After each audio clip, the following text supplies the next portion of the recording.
continue with the program that is largest among the three numbers. In this, what I have did, I have taken three inputs from user, that is A, B and C.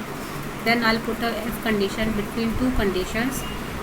To combine two conditions, I have used AND operator, that is logical operator here. It will return true if this both conditions will get true.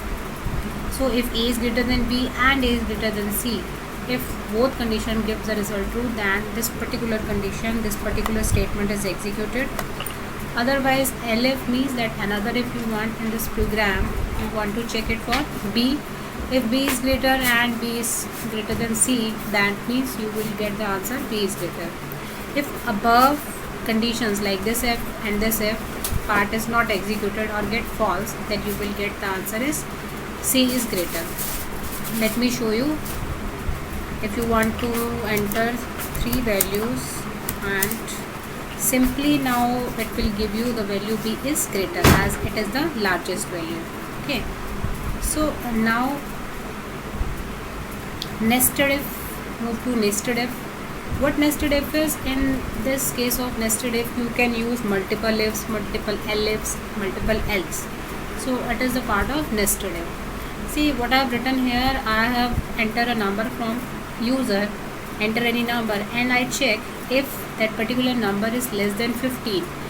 If this condition is true, then you will enter in another if. It will check for if it is equal to 10, then it will print play cricket. This is the else part of this particular n equal to 10. If this whole will not execute, then this particular else part of this if is executed. See here I am using proper indentation. If you are not using proper indentation, then you will get errors. In case of Python, mostly errors are because of indentation. So you have to take care about this. Okay. So if I run this program, I'll simply enter a value greater than 15. Then what I'll get? Don't play game. Why? When I enter 34, then it will not satisfy this first condition. Then further तो check वो check करेगा ही नहीं.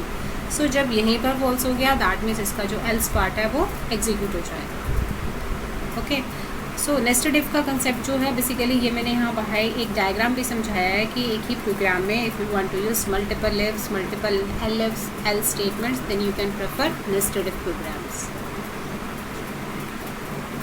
Here's the program which I have run here. Okay. So before discussing looping part, let's have some more programs. So I'll using a program that is whether to check a given character is a vowel or a consonant. What are vowel? Everybody knows A, E, I, O, U are vowels. So if you want to check whether a given character entered by user is a vowel, then simply you just enter a character from user, that is an A. Then in single quotes with double equal to is equality operator, you will check it is equal to A or E or I. See here I using OR operator instead of AND operator. Why? The AND operator returns true if all these conditions become true, but I just want only one of them become true ना, so that's why I am using OR here. That means अगर इनमें से कोई भी एक value enter होगी, that means वो एक वॉवल है.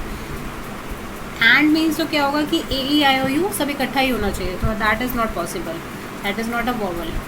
So simply in case of this if you right A E small A, here also case Python is a case sensitive, so you should know about case sensitive means if you enter small a, that means small a will be checked.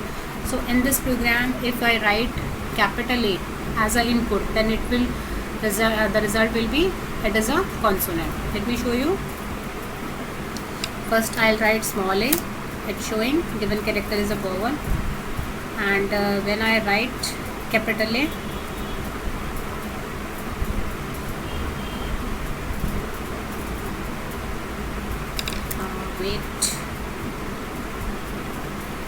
when I write in this program, run this program,